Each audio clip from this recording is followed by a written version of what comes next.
Então, todas as nossas crianças aqui, por favor, para nós estarmos orando a Deus, apresentando a vida delas, né? Estarão indo para o culto delas ali, né? Também serem ministradas pela palavra de Deus. As nossas crianças, os nossos filhos, eles são filhos do reino, são alimentados pela palavra do reino de Deus, né? Então, que bênção. Estenda as suas mãos para cá. Pai querido, Deus amado, nós apresentamos cada criança, apresentamos cada uma delas, ó Pai, que o Senhor possa, Senhor, estar ministrando, Deus, sobre a vida de cada um, ó Deus, que o Senhor possa estar abençoando, dando o entendimento da Tua palavra, dando a compreensão, em nome de Jesus. Deus, que o Senhor possa estar abençoando de uma forma poderosa, de uma forma sobrenatural. Deus, usa as professoras, a coordenação, para estar, Deus, trazendo uma palavra abençoadora, em nome de Jesus. Amém, amém, amém, né? Graças a Deus.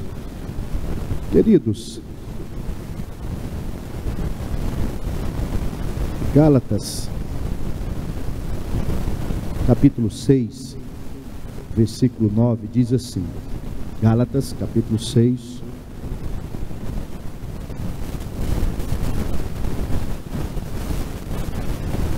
Gálatas capítulo 6, versículo 9, diz assim: e não nos cansemos de fazer o bem, porque na estação certa, ou na estação própria, colheremos, se não desistirmos. Esse texto, ele é um texto que Paulo aqui está tratando de uma semente generosa. Semente generosa. Pastor, o que é a semente generosa?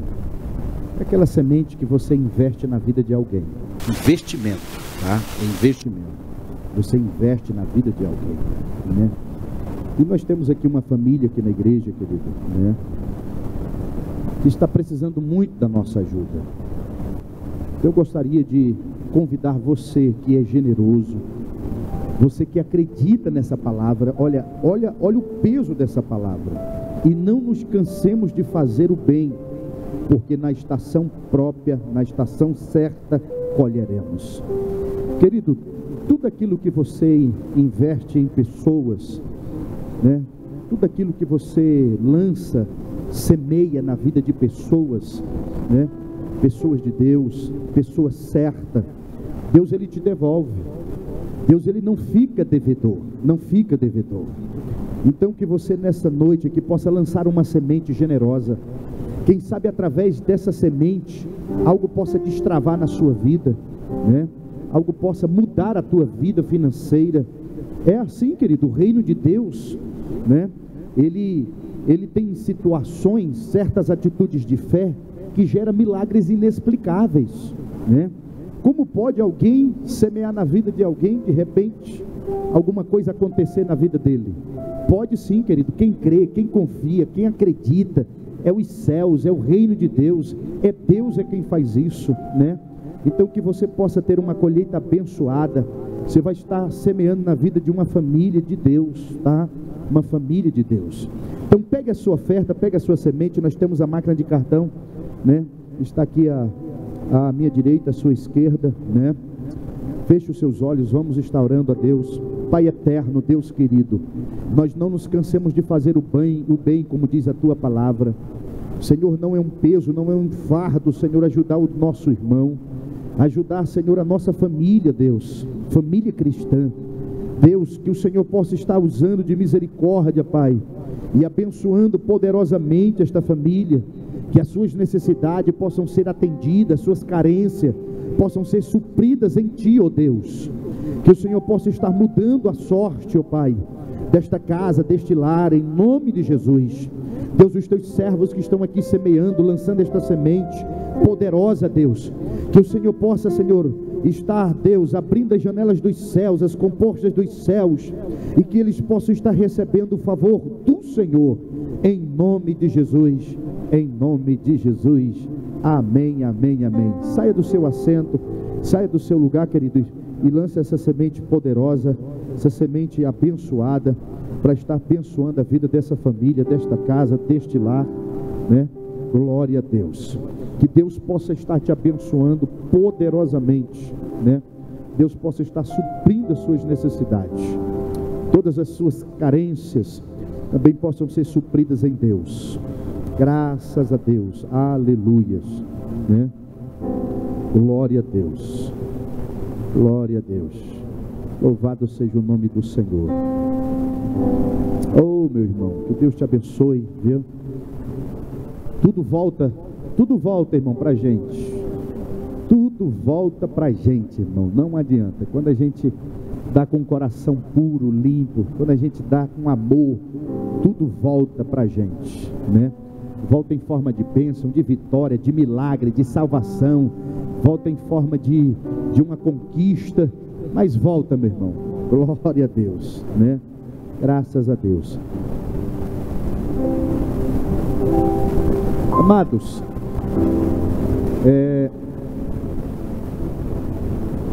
quero só justificar a ausência do nosso presidente, do nosso pastor.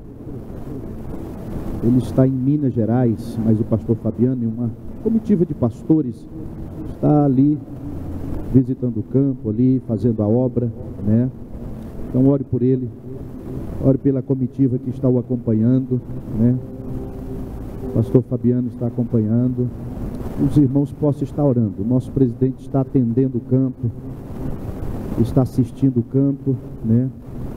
Então que os irmãos possam estar orando, que possa dar tudo certo, que as igrejas ali de Minas Gerais possam crescer abundantemente, que a obra do Senhor possa expandir ali naquele lugar, que o reino de Deus possa se estabelecer ali naquele lugar, né?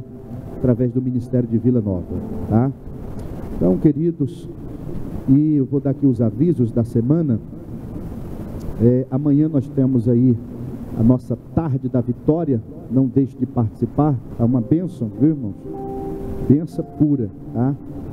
Quinta-feira nós temos aí irmã Direne, nós temos aí o ciclo de oração, né, irmã Direne? Ciclo de oração a partir das 8h30, 8h30, né, ali no auditório, no Templos Anexo, tá? 8h30. E às 19h30 a quinta da vitória, viu, irmão? Culto de campanha, de poder, de busca, milagre, tá? Sexta-feira, né? Sexta-feira tem uma vigília aí para os pais dos adolescentes, viu? Pastor Ismael pede para avisar aí que tem uma vigília poderosa, tá? E vai ter a sexta universitária, paralelo ali, um trabalho dos jovens, viu? Mas venha para a vigília aí os pais, você que é pai de adolescente, venha, vai ser muito bom, viu? E o nosso Escola Bíblica Dominical, domingo pela manhã, a partir das 9h, viu, irmãos? E o nosso Congresso MAD chegou, viu? Chegou o nosso Congresso MAD, viu? Queridos, aqui dentro do templo vai estar acontecendo o Congresso dos Adolescentes esse domingo, mas aqui no auditório, que é o nosso templo anexo, para os pais, né, para os irmãos, e vamos deixar os nossos adolescentes aqui à vontade, recebendo o poder de Deus, se enchendo da presença de Deus, e nós também vamos estar ali, intercedendo, cultuando a Deus, viu? Mas venham os dois cultos, tá? Os dois cultos, período dos adolescentes aqui dentro do templo, né? Eles emendam, né, irmãos? Aí é ininterrupto. Mas nós ali, nós estaremos tendo o primeiro culto, tá? Às 17h, ali está às 18h45, tá? E tá às 16h45 e às 18h45, viu? Primeiro culto às 17h, estaremos começando, tá?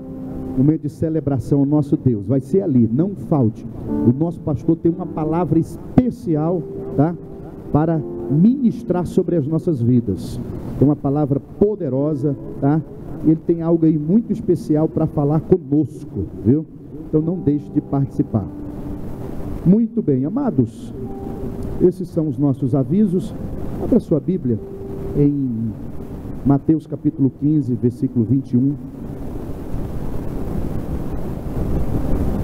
Esse mês é o mês da família, né? Mês da família, glória a Deus. É o nosso mês, irmão. É o nosso mês, né?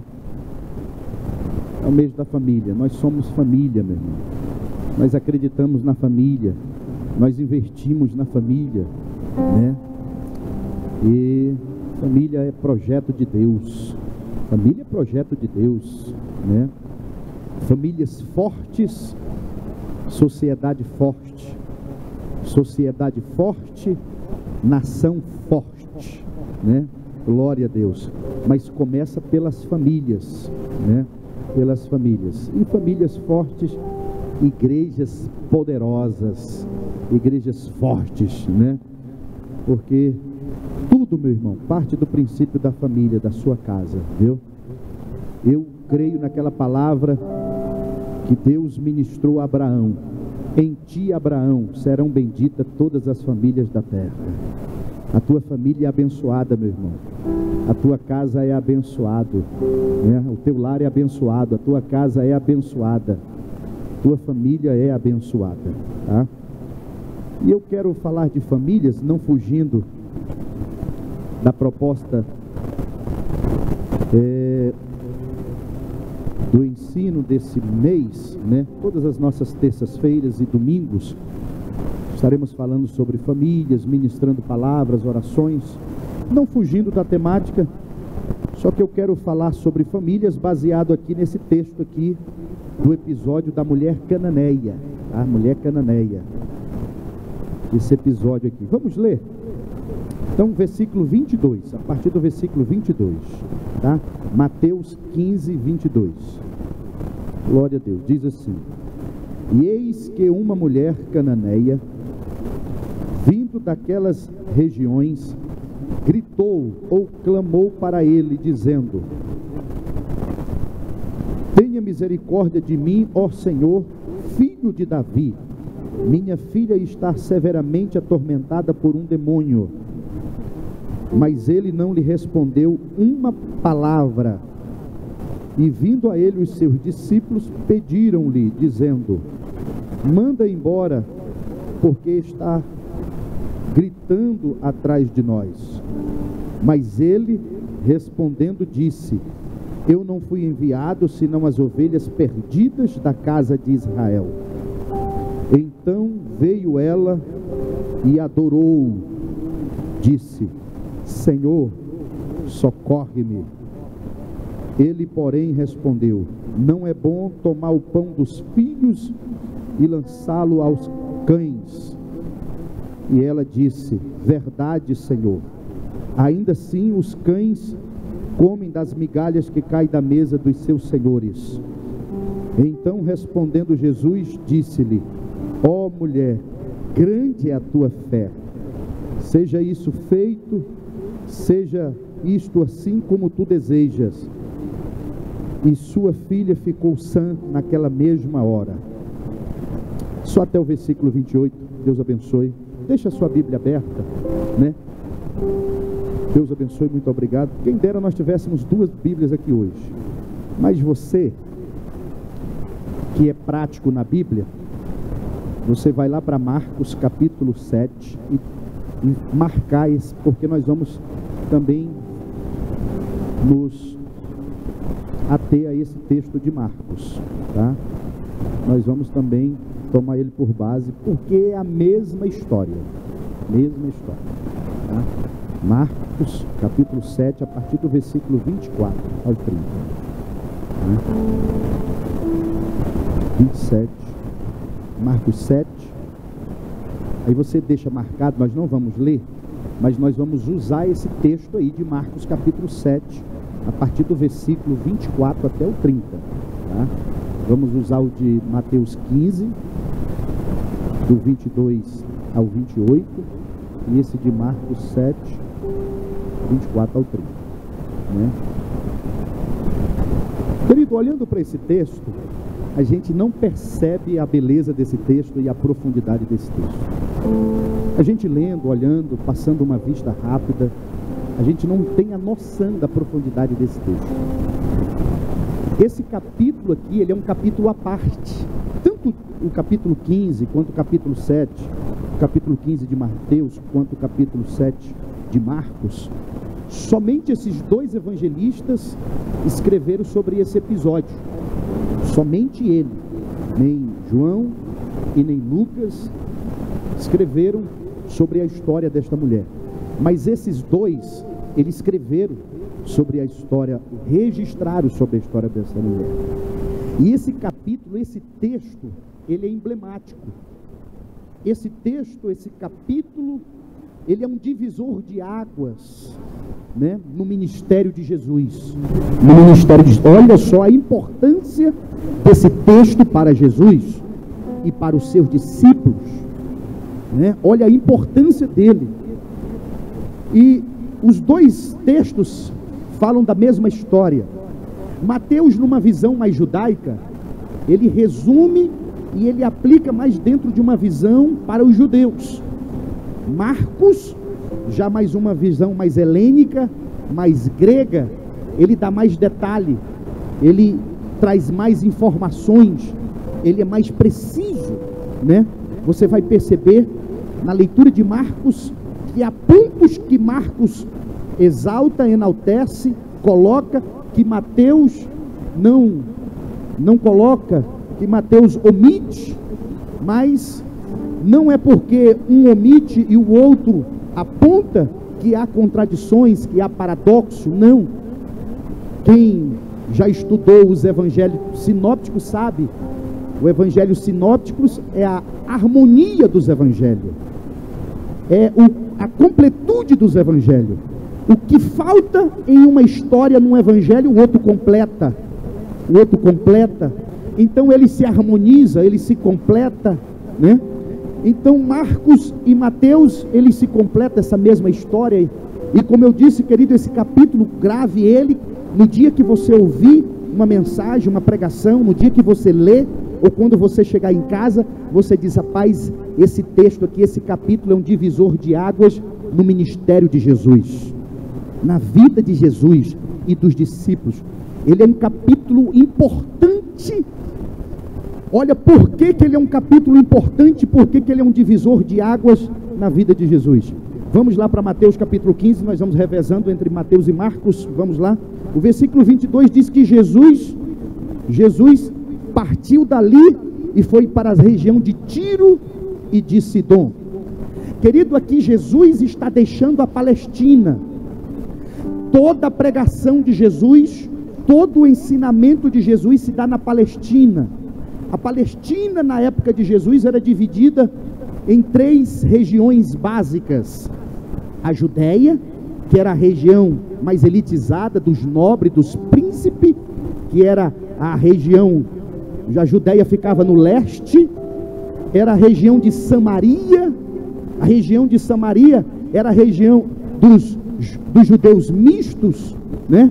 Dos judeus impuros, mas eles eram judeus, mas como eles tinham contraído núpcias, casado com mulheres gentias, eles foram excluídos do rol da religião judaica, né? Então a região da Judéia, que era a região dos nobres, onde ficava Jerusalém, a região de Samaria, onde Jesus foi em Sicar, muitas cidades, né? Jesus percorreu em Samaria, as aldeias e vilas.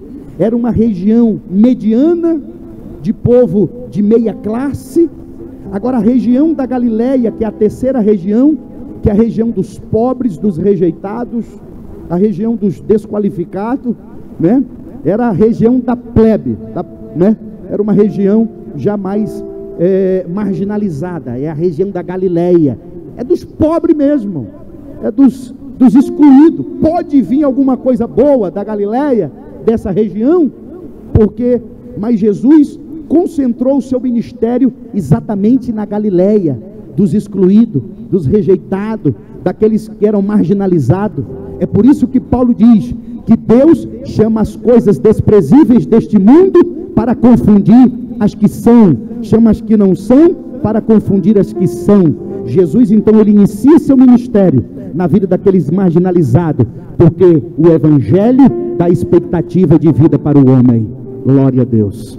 Então Jesus ele concentra o seu ensino nessas 3 regiões. Tem a região de Decápolis, tem outras regiões, mas as regiões que Jesus concentra é na Judéia, é em Samaria e é na Galileia. E o texto está dizendo aqui, querido, versículo 21, você está acompanhando aí. Olha porque é um divisor de águas na vida de Jesus.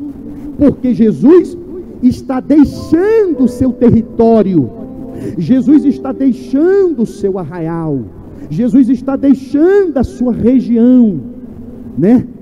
A Palestina, e ele está pisando pela primeira vez em toda a história de Jesus.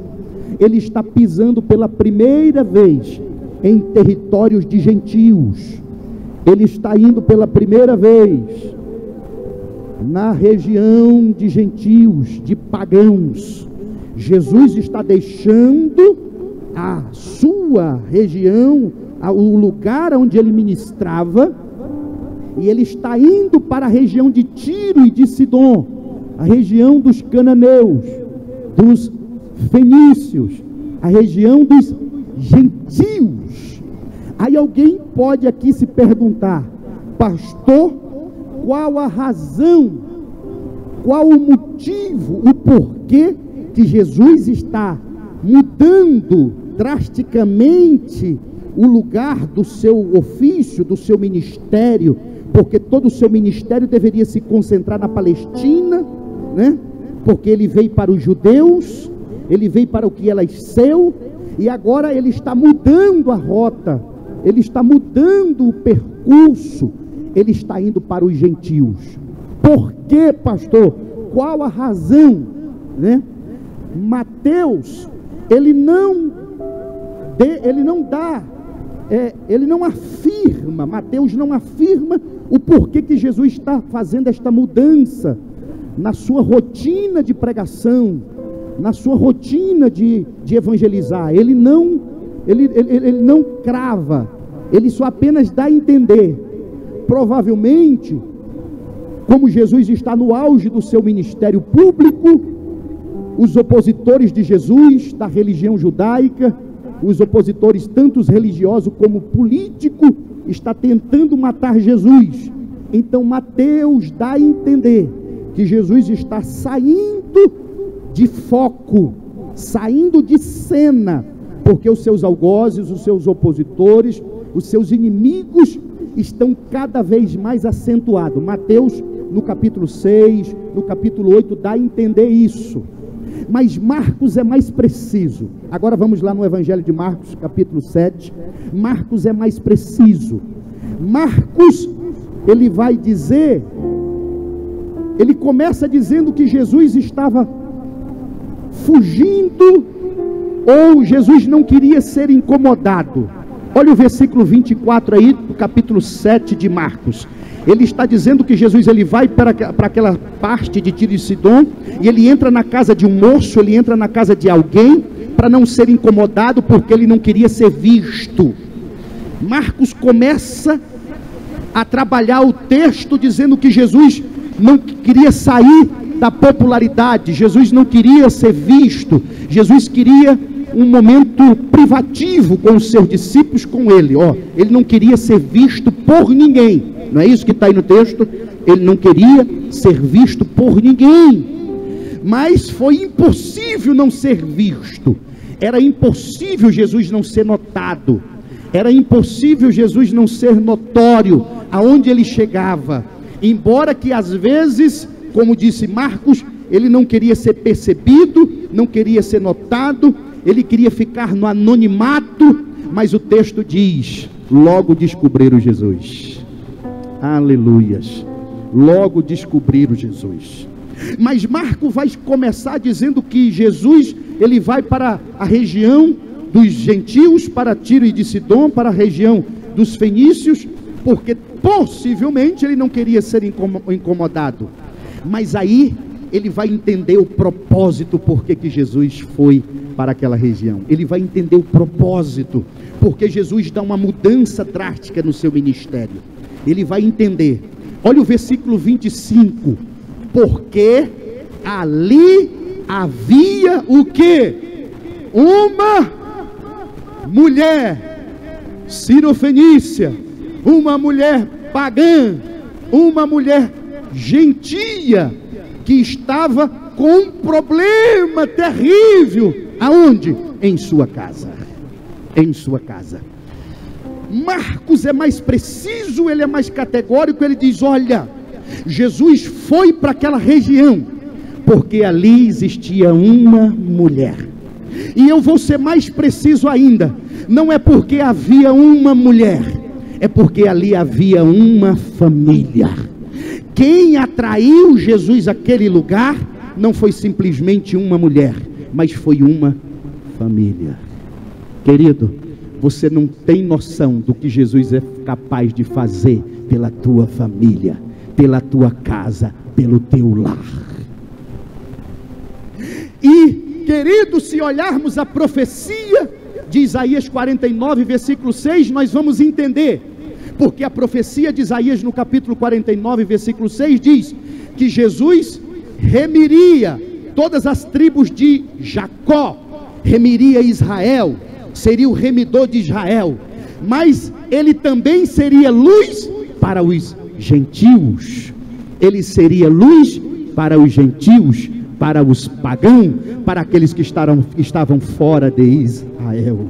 Querido, aqui Jesus está dizendo: eu vim para Israel, eu vim para o meu povo, eu vim para o que era meu, eu vim remir esse povo, mas eu não desprezo aqueles que estão do outro lado, aqueles que estão lá fora. Glória a Deus. E Jesus está aqui dando luz ao profeta Isaías, que ele seria também uma luz para os gentios. A salvação está se abrindo aqui para os gentios, e começa na família desta mulher. Esta mulher, querido, olha só o propósito, a razão, o objetivo. Por quê? Porque ali havia uma mulher, ali havia uma família que estava passando, que precisava ser alcançado por ele. Essa família precisava ser alcançada por ele. Essa família precisava ser ministrada por ele. Querido, quem estava precisando não é só aquela menina. Nós vamos perceber aqui no texto, quem estava precisando não era só aquela mulher que estava em busca, aquela mãe que estava em busca de uma resposta e de uma solução para um problema da sua filha. Não era só aquela menina que estava precisando. Nós vamos entender nas entrelinhas do texto, era toda aquela família que estava precisando, toda aquela casa, todo aquele lar estava precisando de uma ajuda, de uma assistência, precisando de um cuidado especial por parte de Jesus. E o que motiva Jesus ali, não era porque ele queria ficar longe da popularidade, não era porque Jesus estava com medo de morrer, de ser morto, de ser apanhado pelos seus algozes, pelos seus opositores, não, pelos seus inimigos, não era porque Jesus queria um momento de privacidade, não. Jesus estava ali por causa daquela família, querida, por causa daquela casa. Deus me trouxe hoje aqui, meu irmão, Deus te trouxe hoje aqui, porque Ele tem negócios com a tua casa, Ele tem negócios com a tua família, Ele tem bênção para você. Deus muda a agenda dEle, Deus muda roteiro, Deus muda percurso, Deus é capaz de mudar os céus e a terra para abençoar a tua casa, o teu lar, a tua família. Aleluia, glória a Deus, glória a Deus, glória a Deus. Olha como esse capítulo é um divisor de águas no ministério de Jesus. Viu a importância, querido, de Jesus ter deixado, né, a sua região e ter ido além fronteira, porque para Jesus não tem distância, meu irmão, não tem distância. Glória a Deus. Então, querido, havia uma crise naquela família. Você consegue perceber pelo texto? Sim ou não? Havia uma crise naquela família? Sim ou não? Naquela casa? Havia uma crise. Havia uma crise sem precedentes naquela família. Pastor, mas eu estou vendo só a figura de uma mulher e a figura de uma menina. Onde está a figura do pai? Onde está a figura dos irmãos? Aonde está? Querido, é como a parábola das 10 virgens. Não está explícito a noiva no texto, mas ela está lá, porque as damas de honra estavam lá. É como a parábola do filho pródigo. Você não vê a presença da mãe, mas ela está lá. Pastor, é aqui, querido, que eu quero chegar. Aqui vai mexer conosco. Aqui, meu irmão, vai cavucar mesmo, vai mexer nas nossas estruturas, porque o problema não era só daquela menina que estava possessa.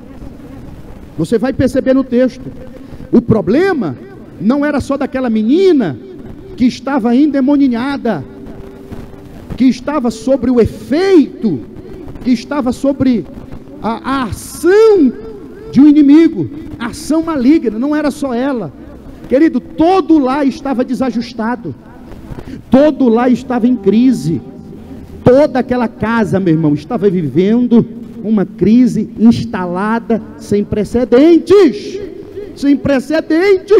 toda.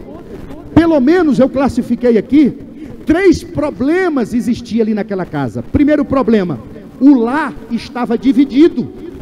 Naquela casa, o lar estava dividido.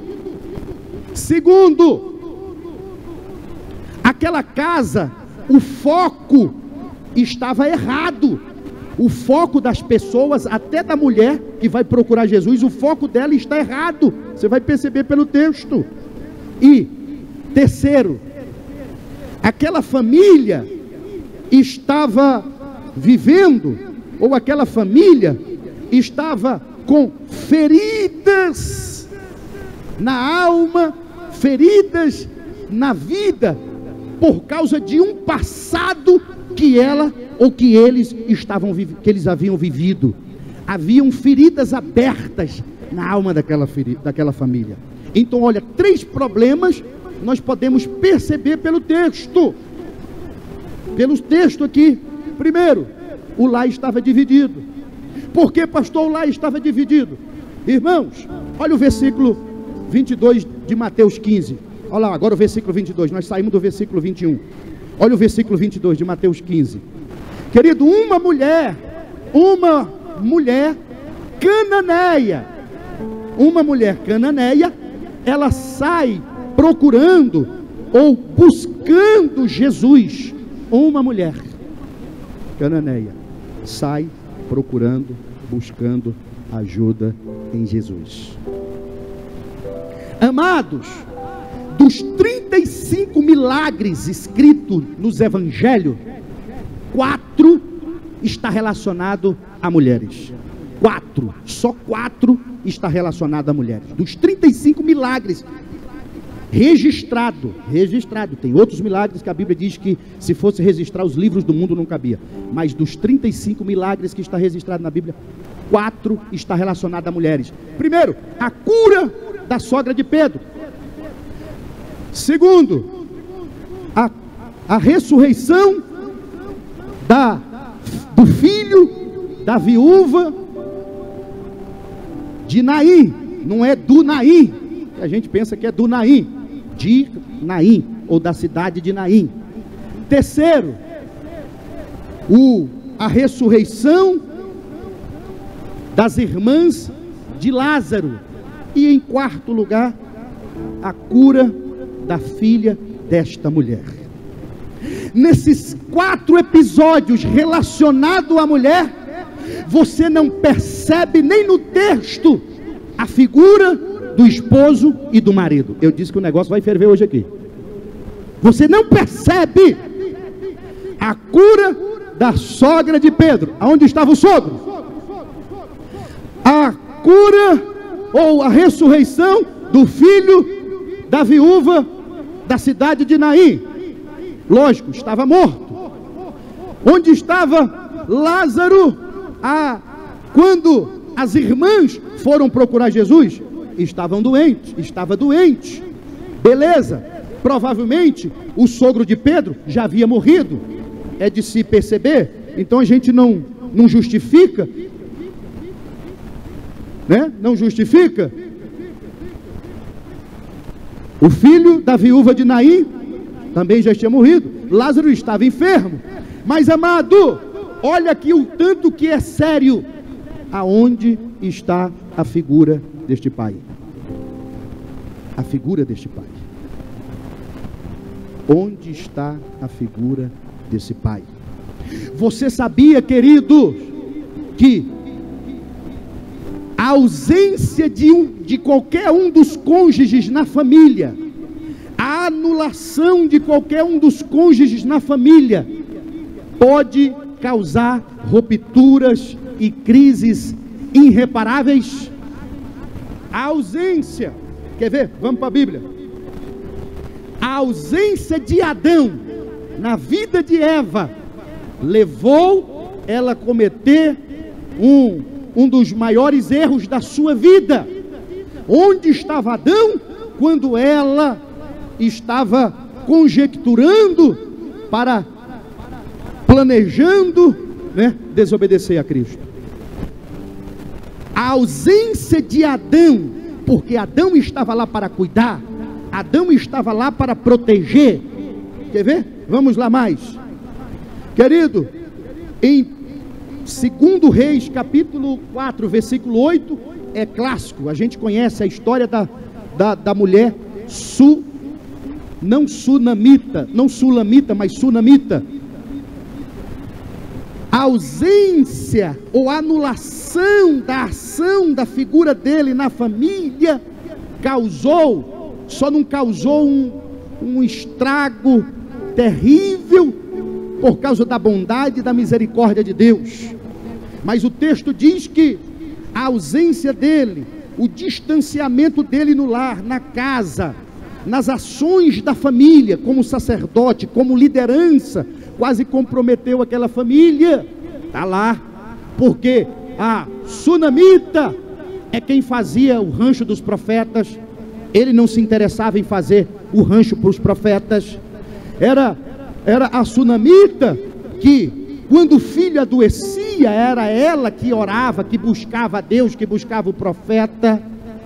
Querido, então a ausência da figura de uma liderança pode comprometer, pode dividir todo um lar.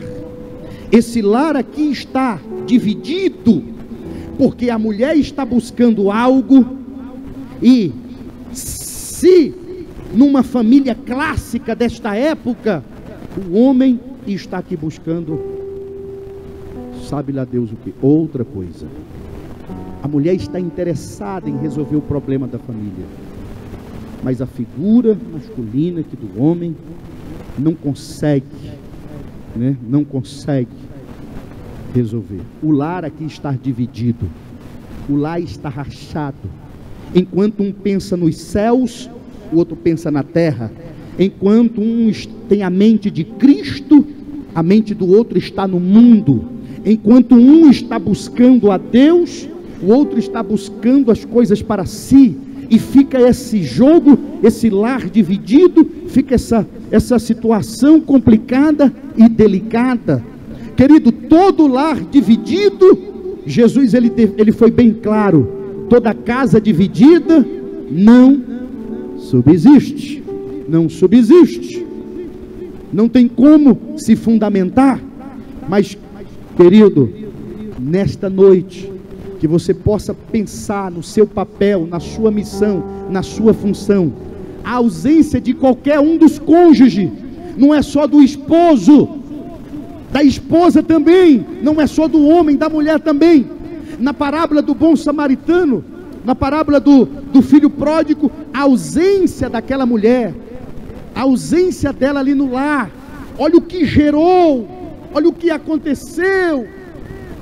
Querido, você não percebe a figura masculina? Então não é só a figura feminina, não é só a figura do homem, é a figura da mulher também é importante para a construção de um lar, para a construção de uma casa, para a construção de uma família. Querido, nós somos sacerdotes do nosso lar, nós somos mantenedores da nossa casa, somos nós que guardamos a nossa família, nós somos guardiãos da nossa casa e da nossa família. Nós não temos que agir na parcialidade, nós não temos que agir na individualidade. Não é um conjunto, mas é na unidade. Glória a Deus, porque quando a família se junta, quando a família ela se une, ela fica mais forte e fica mais poderosa em Deus. Glória a Deus. Você percebe, querido, a ausência? Quem sabe aqueles problemas daquela menina foi por causa da ausência de um dos cônjuges. Quem sabe o conflito que estava gerando ali naquela casa, Porque, querido, a ausência na vida de um filho gera conflitos, meu irmão, você não tem noção. Eu digo isso porque eu atendo famílias, eu converso com pessoas, eu percebo, querido, lares desajustados. Quando você olha, você vê que a figura de algum dos cônjuges está anulada, está ausente. Querido, seja presente na tua casa. A tua casa é um jardim, a tua família tem que ser preservada. Não há nada no mundo que compense o fracasso da tua família. Não há prosperidade maior que compense o fracasso da tua casa, meu irmão. Não há dinheiro no mundo que compense, querido, o fracasso e a queda, a ruína da tua casa. Você não pode se ausentar, você não pode se anular. Você tem que assumir a postura que Deus te colocou ali, para ser bênção nessa casa, para ser bênção nessa família, para ser bênção nesse lar.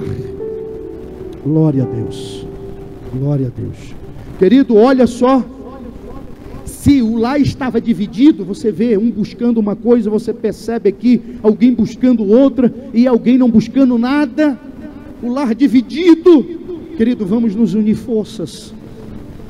A Bíblia diz: ó quão bom e quão suave é que os irmãos, ou que a família, vivem em união. É como um óleo precioso que desce sobre a barba e a barba de Arão, e que vai até as suas orlas, porque ali o Senhor ordena a bênção e a vida para sempre. É ali que o Senhor ordena a bênção.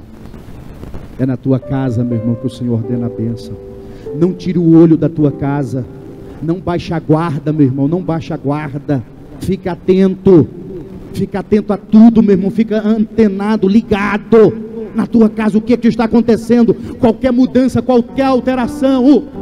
Nessa casa, querido, olha só essa menina, quem sabe isso aqui é apenas a gota d'água do que estava acontecendo lá dentro. Isso aqui é apenas a gota d'água, essa revelação dessa mãe dizendo: a minha filha está possessa. Isso aqui é apenas uma coisinha de nada do que estava acontecendo ali dentro. Mas Jesus, no seu infinito amor, Ele deixou tudo, Ele mudou a sua rotina, Ele mudou o seu trajeto, Ele mudou a sua agenda, para alcançar aquela casa, para alcançar aquele lar.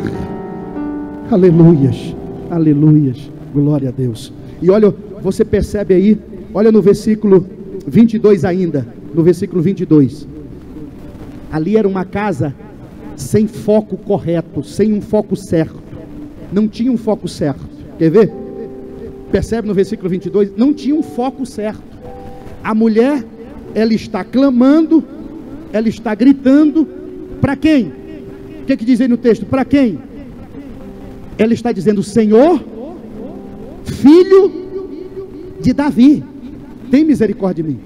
Querido, ela é pagã, ela é gentil. Você talvez não tenha noção disso aqui. Ela está gritando: Jesus, filho de Davi.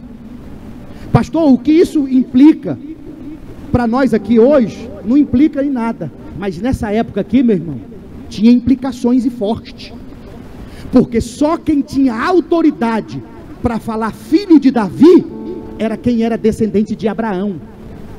O que é que um gentil vai falar filho de Davi? Querida, ela está clamando aqui para uma pessoa, ela está fazendo a coisa certa, mas com foco errado. Fazendo a coisa certa, mas com foco errado, clamando filho de Davi. Querido, somente um judeu, descendente de Abraão, somente a religião judaica usava essa expressão nas suas orações. Os gentios, os pagãos, não usavam essa expressão filho de Davi. Não usava, porque filho de Davi era uma referência ao Messias, era uma referência ao Cristo. Você está entendendo? Era uma referência ao Messias, era uma referência ao Cristo. Quando ele usava essa expressão filho de Davi, ele está dizendo: olha, hoje nós somos escravos, nós estamos aqui subjugados por Roma, mas o nosso rei virá. O nosso rei está vindo aí. O filho de Davi, o da raiz de Jessé, o do trono de Davi está vindo aí. O nosso Messias, o nosso Cristo, e ele vai nos libertar. Ele vai nos libertar. Mas uma mulher gentia, querido, Ela estava, querido, clamando, usando uma expressão que não era dela. Usando. Aí lá no versículo 20, aí no versículo 26, lá no versículo 26, lá no versículo 25, ela vai mudar o discurso, porque ela vai aprender com Jesus. Ela muda a oração dela. Lá no versículo 25 ela muda a oração dela. Aí ela tira filho de Davi. Aí ela cai na real. Ela diz: eu não sou judia, eu não sou da descendência de judeu mesmo não. Ele não vai ouvir minha oração mesmo não. É por isso que o versículo 23 diz que Jesus ouvia ela, mas continuou em silêncio. Em silêncio. Aí, querido, talvez tu está na tua casa, talvez tu está orando, tu está jejuando, talvez você está se esguelando, está berrando e dizendo: Deus, por que que o Senhor não ouve minha oração? Por que que o Senhor não ouve minhas preces? Por que que o Senhor não ouve os meus pedidos? Às vezes, querido, você está pedindo a coisa certa, mas de forma errada. De forma errada. Por que que o Senhor não respondeu a oração dela? O Senhor ficou em silêncio. Por quê? O Senhor se silenciou. Versículo 23 diz que o Senhor não disse palavra alguma. Não diz palavra alguma, né? O Senhor, Ele não lhe respondeu palavra alguma, porque Ele estava orando, pedindo de uma forma errada. Jesus estava ensinando para ela, porque até o silêncio de Deus é pedagógico. O silêncio de Deus nos ensina. Aleluia. O silêncio de Deus nos ensina. Nos ensina. Quer ver? Tem muita gente que pensa que o silêncio de Deus é habilitação, é chancela, é aprovação em alguma coisa. Nem todo o silêncio de Deus significa aprovação, meu irmão. Deus não falou, então Deus aprovou. Deus não respondeu, então Deus aprovou. Então estou bem. Calma, peraí, meu filho. Nem todo o silêncio de Deus, nem todo o silêncio de Deus significa aprovação de Deus. Deus ficou em silêncio com esta mulher. Ele não estava aprovando a forma como ela estava pedindo, a maneira como ela estava pedindo. Quer ver? Muitas pessoas pensam que quando Deus se cala, Ele está trabalhando. Nem sempre é assim.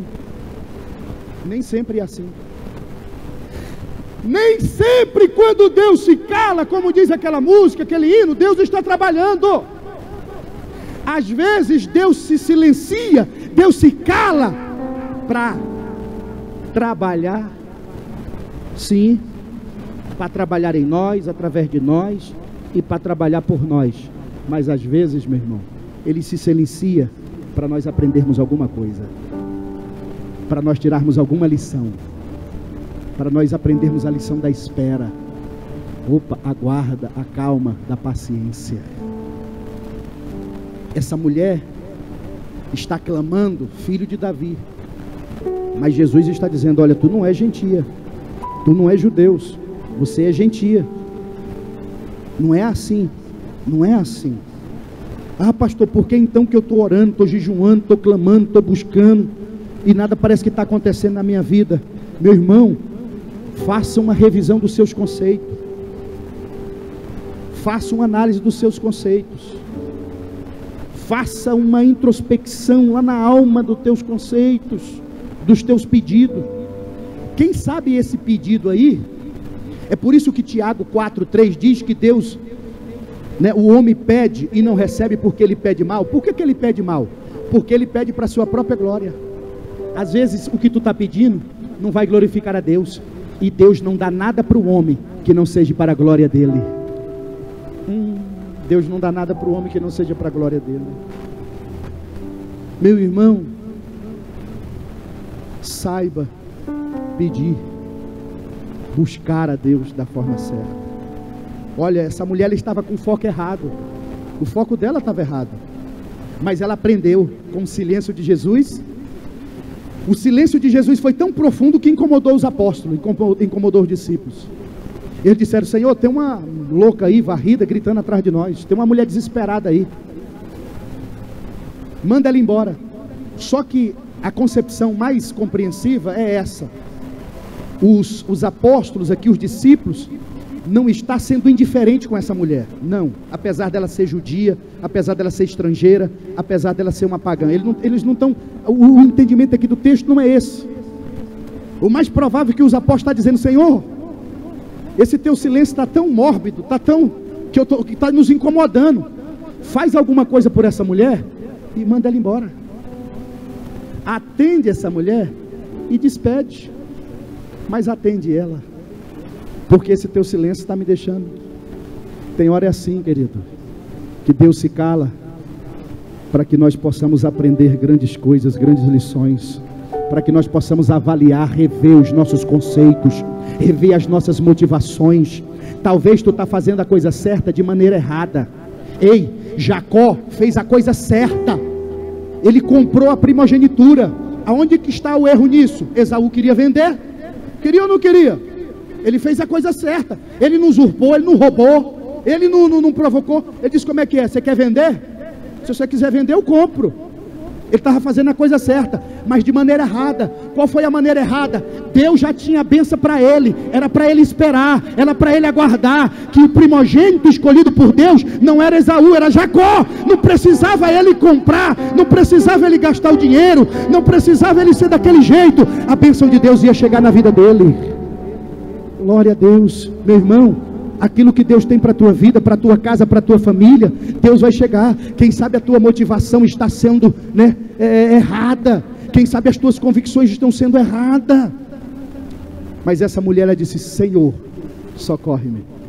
Eu não vou mais, deixa as coisas de judeus para os judeus.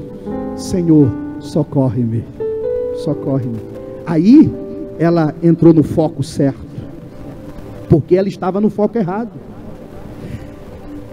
Então, querido, olha só, lar dividido, uma casa que não tinha foco. Se a mulher não tinha foco, imagine os que estavam dentro daquela casa. Estava tudo sem direção. Mas que Deus possa te dar direção aqui nesta noite, através desta palavra, meu irmão.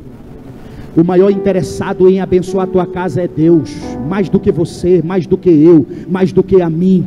Querido, Jesus foi em busca daquela mulher, dizendo assim: olha, eu vou te dar um foco, eu vou te dar direção, eu vou te dar um norte, eu vou te mostrar como é que você se deve proceder, porque eu tenho restauração para a tua casa, para o teu lar.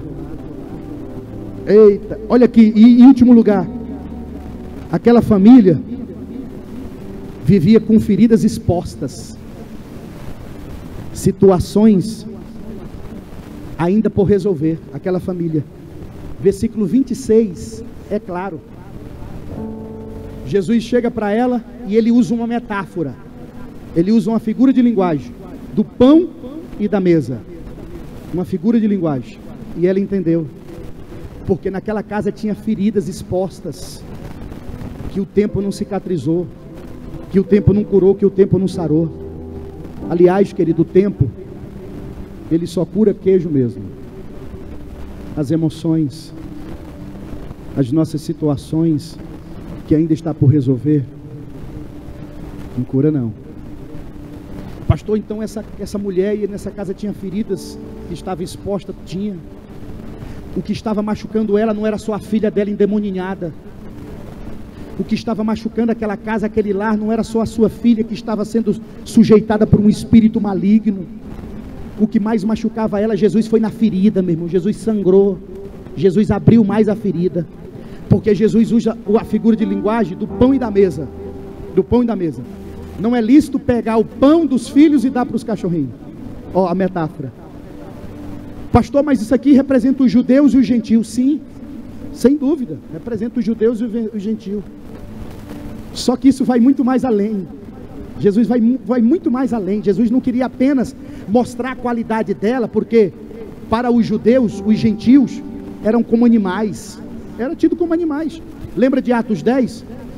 Pedro lá na casa de de Simão, lá em Jope, ele vê o que? Ele vê um lençol de animais quadrúpedes, répteis, todos os animais que os judeus consideravam imundo, estava dentro daquele lençol.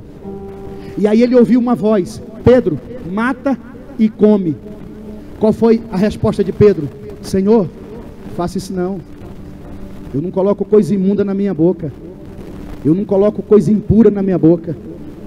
Aí a voz torna a falar com ele e diz: por que tu chama imundo aquilo que Deus purificou? O que Jesus está trabalhando na vida de Pedro?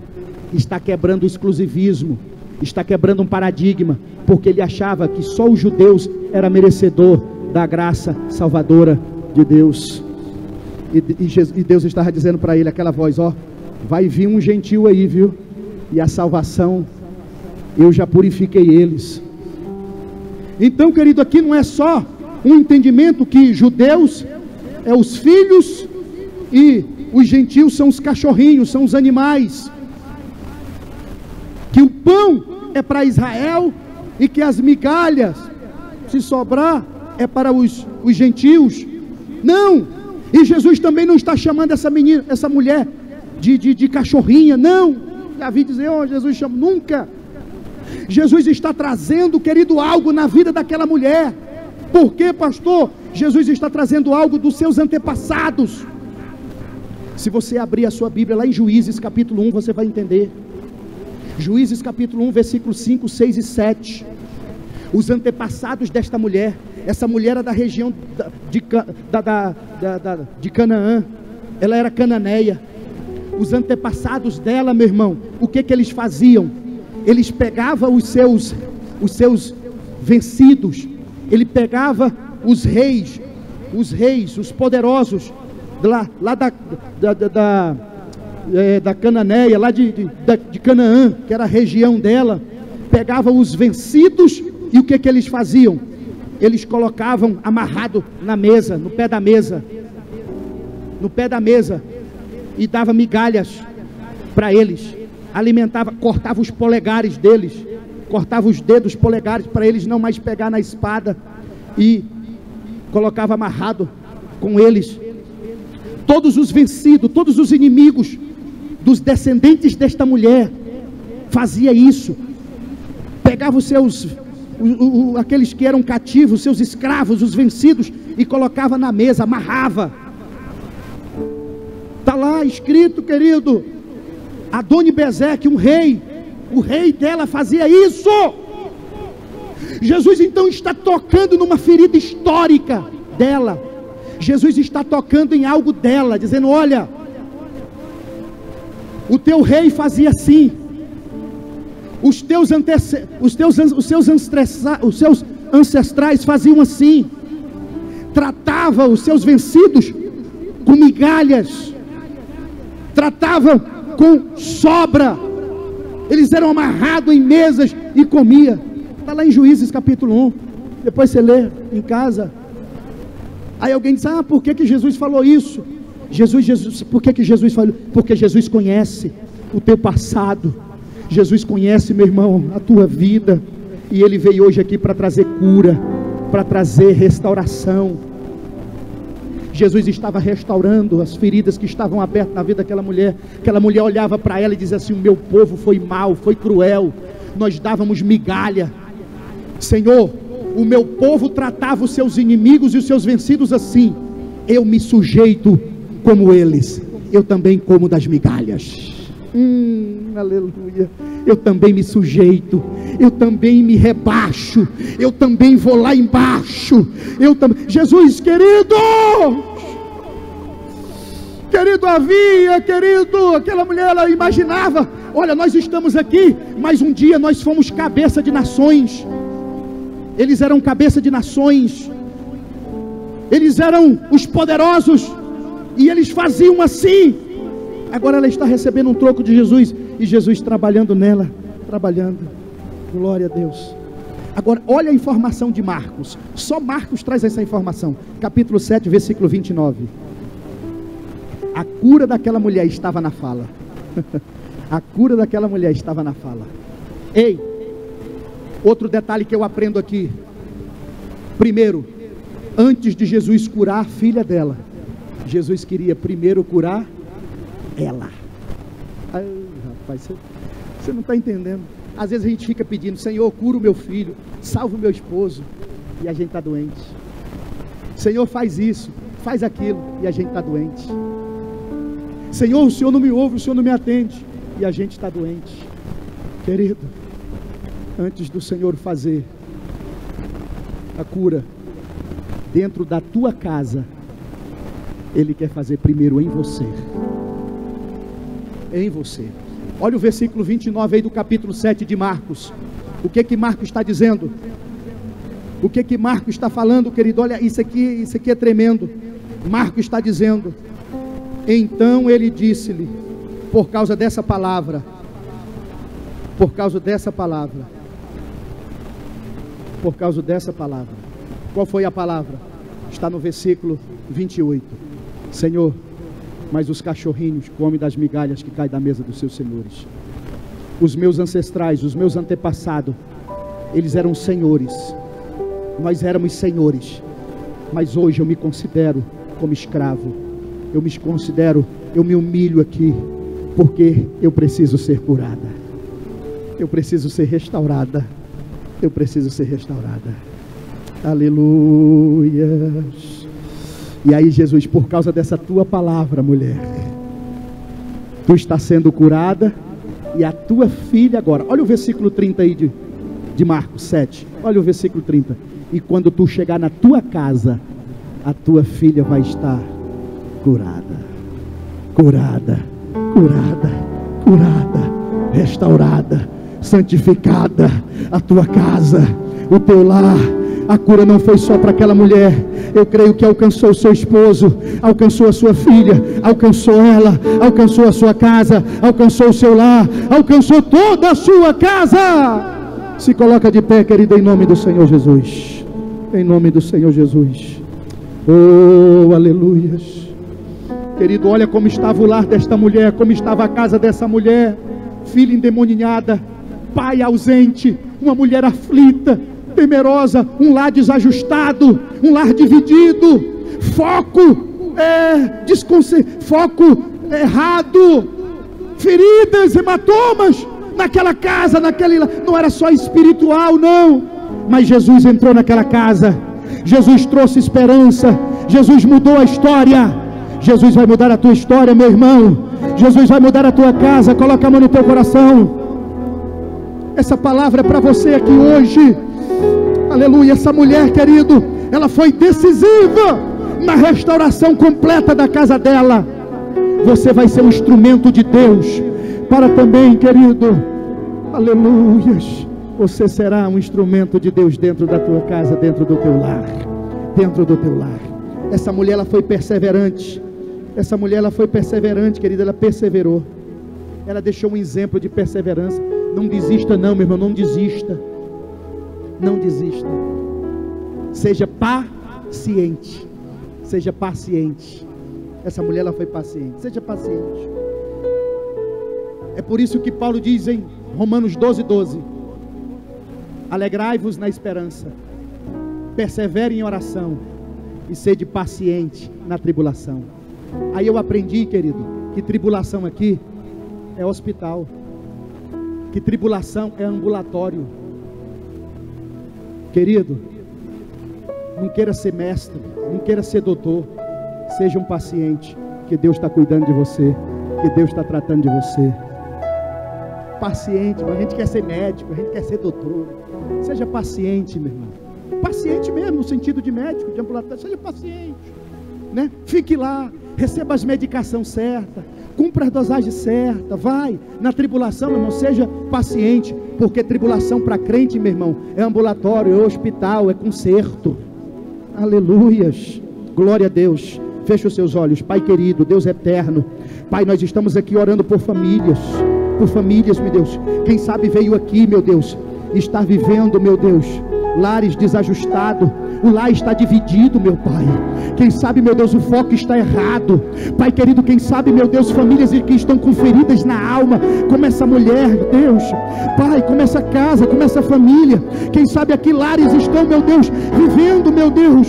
Ah, Senhor, mas nesta noite o Senhor saiu da Palestina, o Senhor deixou a tua região e veio hoje aqui para trazer cura, para trazer restauração, para trazer, meu Deus, solução para esta casa, para este lar. Em nome de Jesus, Senhor, libera o bálsamo, libera a palavra que cura, libera a palavra, meu Deus, que restaura. Em nome de Jesus, em nome de Jesus, na vida deste irmão, na vida desta irmã, na vida desta família. Que Deus te abençoe em Cristo Jesus. Amém, queridos? Amados, já vamos encerrar. Eu quero convidar aqui o pastor Doriel para estar fazendo essa oração. Você obreiro, liderança, que quer ir ali na EBO, Escola de Obreiro, né? Faça inscrição comigo, tá? Já tem uma caravana, já tem uma turma boa. Sexta-feira agora, lá na Fama, tá bom? Lá na Fama, nós estaremos lá nessa Escola de Obreiros. E eu quero aqui, querido, o irmão Pedro, mas a irmã Divina, eles estão indo para a Espanha. O irmão Pedro, ele é espanhol, ele vai estar retornando à Espanha, questão de resolver algumas situações e tratamento, e ele pede oração. Ele vai sábado, viu? Vamos estar orando pelo irmão Pedro e pela irmã Divina. Vai passar um mês lá na terra dele, na cidade natal, né? Mas vai estar retornando, porque disse: Senhor, pastor, eu gostei demais aqui do Brasil, e essa igreja do Vila Nova é a minha vida. Glória a Deus. Então, pastor Doriel, fazendo essa oração e apresentando o irmão Pedro. A paz do Senhor para os irmãos.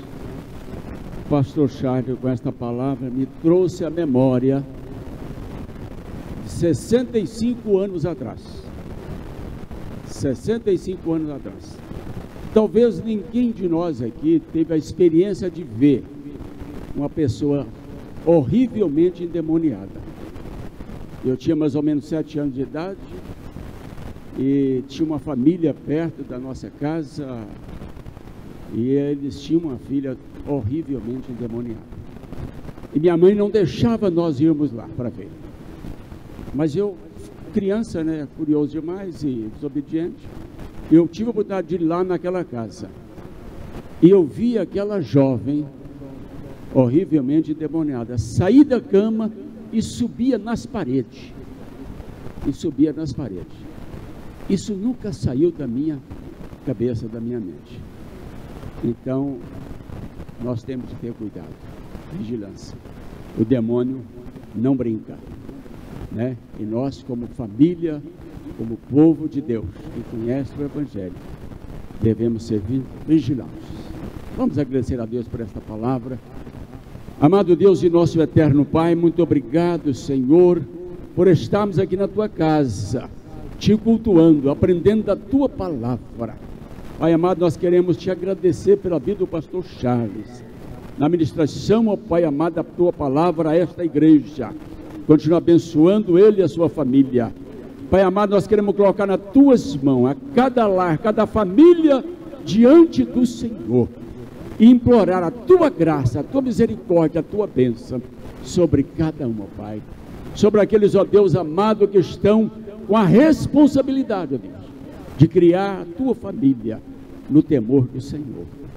Pai, nós estamos carentes do Senhor. Tenha misericórdia de cada um de nós.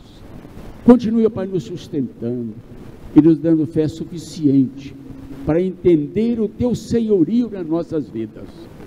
O Senhor nos chamou, o Senhor nos escolheu para termos uma vida e vida em abundância. Toma nas Tuas mãos cada lado da nossa igreja, cada família, cada problema, ó Deus amado, que cada um está enfrentando, o Senhor toma nas Tuas mãos. Pai, abençoa aqueles irmãos que vão ali para a Espanha, está voltando, regressando. Abençoa, Pai amado, cada um de nós no regresso para os nossos lares.